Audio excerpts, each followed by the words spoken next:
the child, picking a very angelic, beautiful child with that angelic, dirty face is the way through which I can show, with the words that she uses as well, what she's heard, what she's seen, her eyes on it, and her commentary, we realize she really has heard adults talking in a particular way and adopted those ways of thinking. But again, I didn't want her to have the journey of, well, now she's learned, and I just didn't want the cliches, and I think that the child's irreverence, somehow that irreverence of that storyteller, it helps it.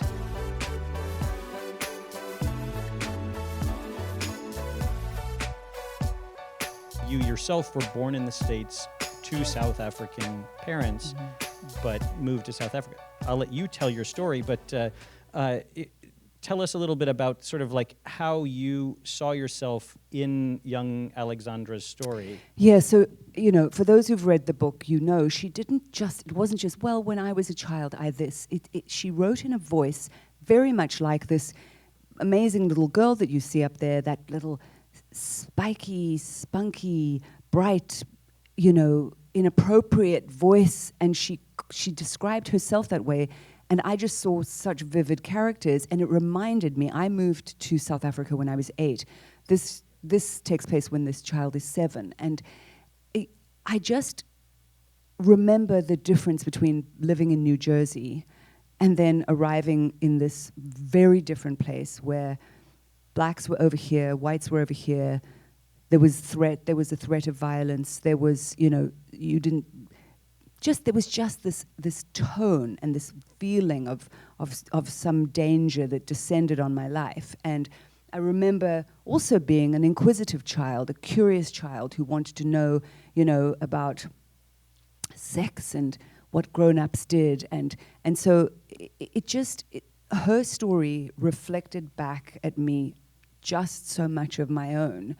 The tone of it, the music of the time, the voices, the things that people would say, the situations, the scenarios of violence that I saw as an 8-year-old just walking home from school. A man being beaten and loaded into the back of a police van. So it's different. Zimbabwe, again, it's very different than South Africa, and they're very proudly two different countries. But being neighboring countries, and it's almost like you could see the domino effect through Africa. South Africa was the last one to go. You could feel the white terror of them losing power too. Well, now thanks to this movie, we understand what adults do behind closed doors. They rearrange the furniture.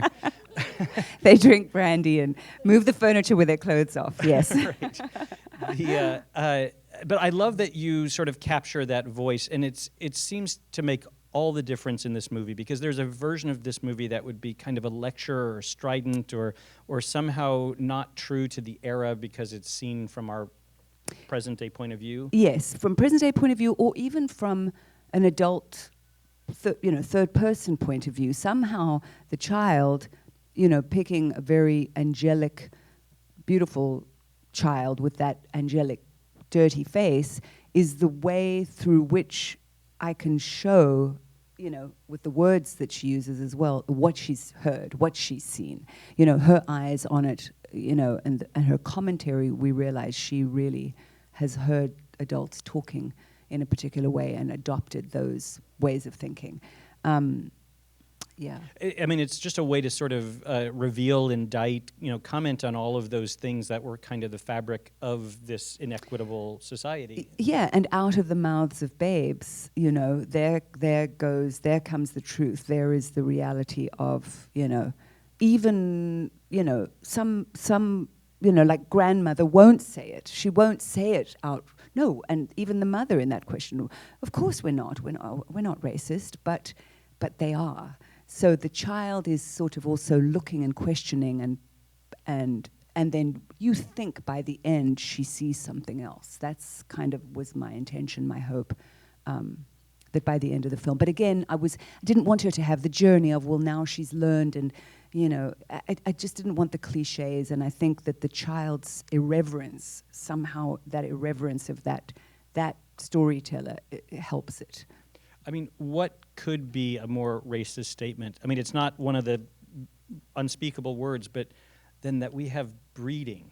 Yes. This is what distinguishes the grandmother's sense well, of self. she was, all to me, the worst line. And I remember writing it and thinking, how are we going to do this? Can we actually film this? She says Africans don't have last names. They just have one name, but that's easier. So that statement alone, that tells you everything you need to know about that family.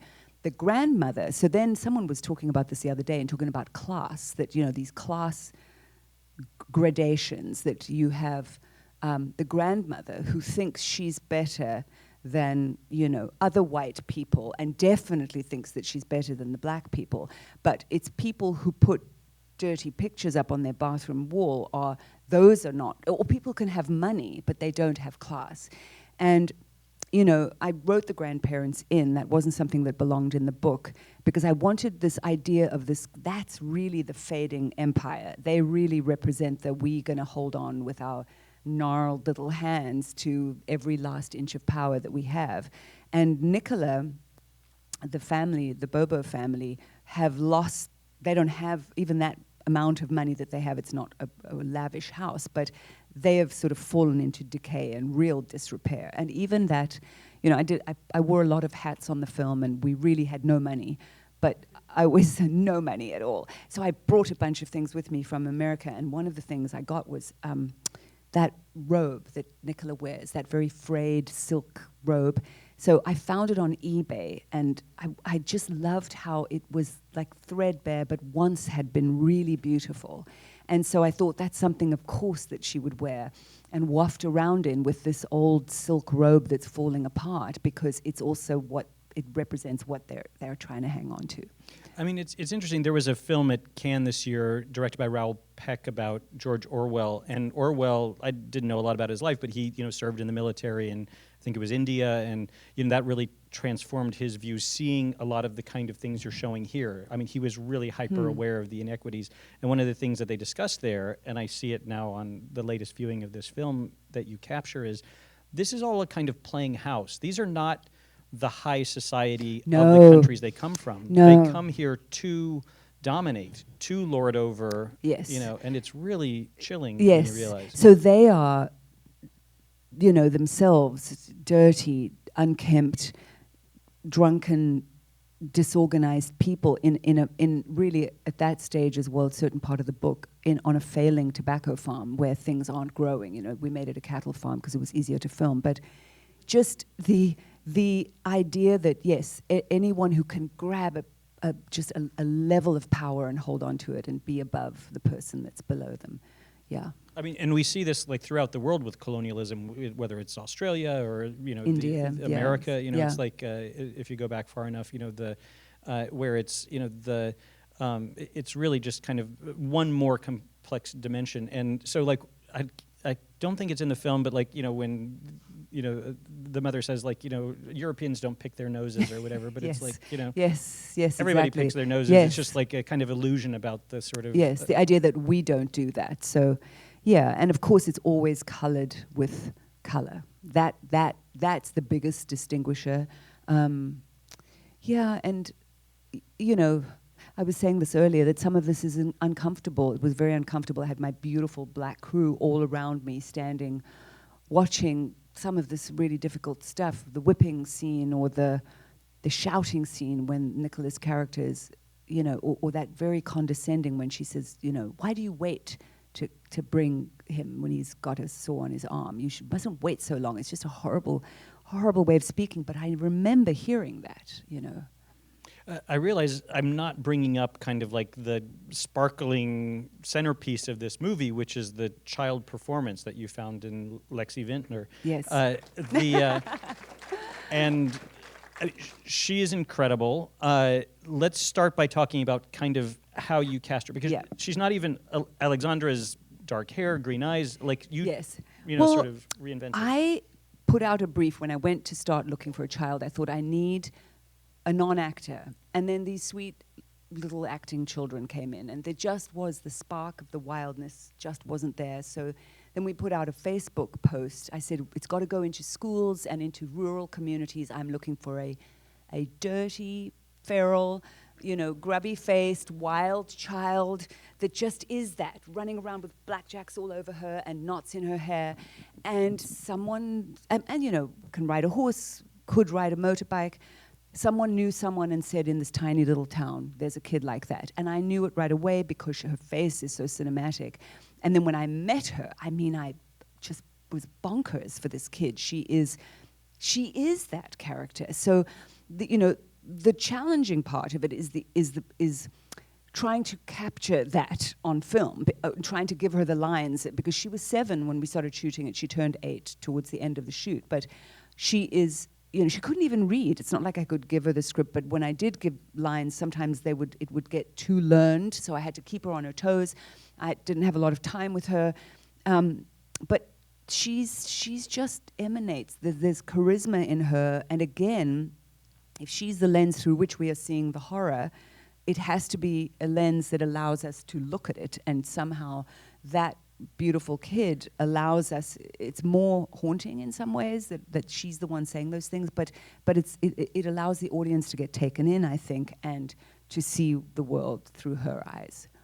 This, and there was a movie called Playground a couple years ago, but like these two really just strike me as kind of profound because we see the world through the eyes of children. And I mean, many movies have done this, but I think that, there's a way in which, we as an audience know more than they do, and yet, we're learning from them, their point of view. Yes. And that, I think, is in the writing. And it sounds like you kind of arrived at this idea of, kind of recasting it through her point of view, even though that's kind of maybe the way that the memoir is. But the memoir she tells is the adult looking back, but she would write sequences, scenes where she would put the voice of Bobo there, and it always was, those were the parts that stuck out, but she's telling it as her adult self. So I wrote it the first several times that I wrote the screenplay, it was just telling the story, really highlighting Nicola, because the reason I started on the journey of wanting to option the rights to this was because I wanted to play the part of Nicola, who had many nervous breakdowns and many, many colorful scenes, and I thought, well, that's great for an actress. So then I first told it from this outside point of view, but there was something just sort of ugly about it that just made it unwatchable. I kept seeing the scenes in my mind and thinking, this is really alienating. No one's going to want to sit and watch this. But then going back to that Bobo voice in the book, and then, the outrageous things she would say, and then I then, it just was a moment of, oh, thank God I had that thought. Let me switch it into the child's point of view, because it actually it gave me the freedom really to do anything. I think the screenplay is remarkable, and yet this is to sort of add the rewriting process that I know that sort of you must have undergone just through editing and sort of finding it. I mean, this movie is so intricately put together, and the chronology is kind of a little abstract. I mean, tell me just a little bit about the once you had captured what you thought the movie was, how you continued to kind of build it into what we see here. It happened so slowly, and I type very slowly. I'd never worked in Final Draft, that program that you write screenplays in, so there was just some sort of getting those problems out the way. I took my sweet time, I have to tell you. I think my children had just gotten to an age where they were sort of up and running and didn't need me as much, and I really was having the existential crisis of, well, what am I doing? What do I do? And this began percolating. So those many drafts gave me a sense of meaning, but helped me really work some things out, like what is the mythology that I want to write, to have run through it. It needed this deeper vein. I kept looking for what that was, which is where the Queen tied into that as well at the end. I was seeking a deeper meaning, a bigger meaning that wasn't just the facts. Then there was really learning the facts, because the Zimbabwean war was such a different, I had to really learn the history. Alexandra was a very, very tough taskmaster on me about, you can't just tell an abstract story about Africa. It's very specific to place. So I had to do a ton of homework around that. And it just, there's something to be said. I heard Walter Sallis talking about, I'm still here. And he said it took him 6 years to write the screenplay. Then I felt so much better about how long it took me to write this, that I was so incredibly slow. But I think something happens when you do that many drafts, as painful as it is, that each time it's like another layer fell down and settled on top of another layer, on top of another, and then moving scenes around. It's a very, I was terrible at math, so it's not, as a kid, as a student, it's not even like an equation that you work out. It just is almost, you have to do it to figure it out, then eliminate. And I just felt when it landed in the child, with the child's point of view, and I'd pulled some of my favorite scenes from the book, and added the mythology, that then it was telling enough of the parts of the story. It still doesn't tell the whole story, but it told more parts than certainly my first draft did. So I've seen this movie 3 times now, and each time the first time you just experience it, and it's the journey that it is. But I have studied how I think reverse engineering kind of in my head, and one thing is just, this performance is incredible, and yet I realize this performance is constructed. You have the raw, kind of radioactive material from Lexi. Yes. But you have built this, this character, and you've done it in, ways that, there are a lot of filmmakers probably in this room, but, whether it's through voiceover, through the, the kind of tricks. Tell us a little bit about many tricks. Oh my goodness, many tricks. And yet I had this radioactive thing. I had this thing that sort of came to Earth from another planet of perfection, of just, I can't stop looking at her. She's so beautiful visually and so alive. Her eyes never stop moving. She never stops moving. And so I knew I had that, but then to get her to be still, sit in one place, look in the right direction. I didn't tell you this earlier, that, I always had the camera rolling prior to calling action, and I kept it rolling after the fact. One camera very close up on her, so that I could capture the dirty fingers, the dirty feet, the hair matted at the back, her eyes darting around. Always had toys within reach. So she's in the tub with a bunch of toys. She's under the table with the dog and a bunch of toys. I took a shoe for her to play with. A piece of grass, a feather, always gave her something to work with. And then I could just call direction. But then I used if you watch it, you'll see the cuts are they're very many cuts to sort of put a scene together. But I had this live wire. So I never wanted to exhaust that. And if I gave her, I saw fatigue set in. I had her for 3 hours a day, but I'd see her begin to get tired if there was too much direction. Say it this way, now say this line, shout it across, say this line, and then say it a different way. Now think something sad, and then you take all of those things and the editing. So the editing was the revelation to me as a first-time director, that then you can stitch it all together. Because I did have days where I was just ragged, thinking, this is a disaster. I don't know how I'm gonna turn this into a movie, because I was just chasing this child all the time and trying to get snippets. And I knew I always had voiceover. I had it in the screenplay. Most of the voiceover didn't change. I had a lot of it there. I added a little bit after the fact when there were big holes, where there were scenes that didn't work. And I used the voiceover so for instance, here's a good example, the opening sequence where she says, Mum says, she wakes up. That was a whole scene that played out between her and Vanessa. But the way it was written, the way it is in the book, she says, there's a terror under your bed. She goes, don't say that, and then she starts crying. She goes, don't cry. And then they go to the loo together and they come back. None of it worked, because I couldn't put the kids in a scene and make the scene work. So I had the bits and pieces. I had the best cat actor that anyone could ask for. I loved that cat. I wanted to bring that cat back with me, but he was a very good movie cat, so he lives in South Africa. And the cat, I used the cat in the edits, and then I wove voiceover in there, and I wrote that after the fact. Van used to come with me when I needed to pee at night, but now that I'm 7, I have to go by myself. And then I used all the images, the feet coming down, the little bottom with her underpants walking out, the tousled head, the candle going up. So I'd written it that way, but I had to then sew it together with the voiceover. To wrap, especially for this crowd, because we've got kind of like a movie-savvy group with Film Independent and You're all movie savvy. You have worked with some incredible directors. Steven Spielberg, I think really introduced you to a wider audience with Schindler's List and M. Night Shyamalan and David Fincher.